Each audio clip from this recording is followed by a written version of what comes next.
మండలం పొలంపల్లి గ్రామ శివారులో అదుపు తప్పి లారీ బోల్తా పడ్డ ఘటన చోటు చేసుకుంది. విషయం తెలుసుకున్న పోలీసులు సంఘటనా స్థలానికి చేరుకుని దర్యాప్తు చేస్తున్నారు. హైదరాబాద్ నుంచి చినశంకరంపేట మండలంలోని ఓ పరిశ్రమకు స్క్రాప్ లోడ్ తో వస్తున్న లారీ అదుపు తప్పి బోల్తా పడడంతో ప్రాణాలు రక్షించుకునేందుకు డ్రైవర్ క్లీనర్ లారీలో నుంచి కిందికి దుక్కుతున్న సమయంలో క్లీనర్ కు స్వల్ప గాయాలతో బయటపడగా లారీ డ్రైవర్ వెనుక చక్రాల కింద పడి అక్కడికక్కడ మృతి చెందాడు. సంఘటనా స్థలానికి చేరుకున్న పోలీసులు క్రేన్ సహకారంతో లారీని తొలగించి మృతదేహాన్ని బయటకు తీసి పోస్టుమార్టం నిమిత్తం తూప్రాన్ ఆసుపత్రికి తరలించారు.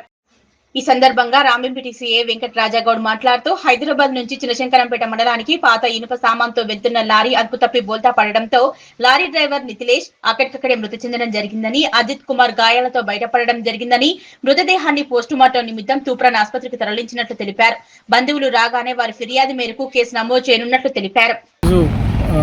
సాయంత్రం 4 గంటల సమయంలో హైదరాబాద్ చింతల నుండి శంకరంపేట ప్రాంతంలోని ఒక పరిశ్రమకి వస్తున్న స్క్రాప్ లారీ అదుపు తప్పి చెగుంట పరిసర ప్రాంతాల్లో పడిపోవడం జరిగింది. దాంట్లో డ్రైవర్ నితిలేష్ గాయాలయ్యి అక్కడికక్కడే మరణించడం జరిగింది. అదేవిధంగా దాంట్లో ఉన్న క్లీనరు స్వల్ప గాయాలతోటి తప్పించుకోవడం జరిగింది.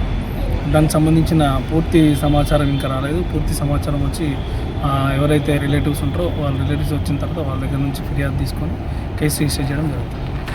దీనికి సంబంధించి సమాచారం అందుకున్న వెంటనే చెగుంట పోలీసులు ఆ ప్రాంతానికి చేరుకొని అక్కడ ఉన్న మృతదేహాన్ని తూప్రాన్ మార్చికి తరలించడం జరిగింది.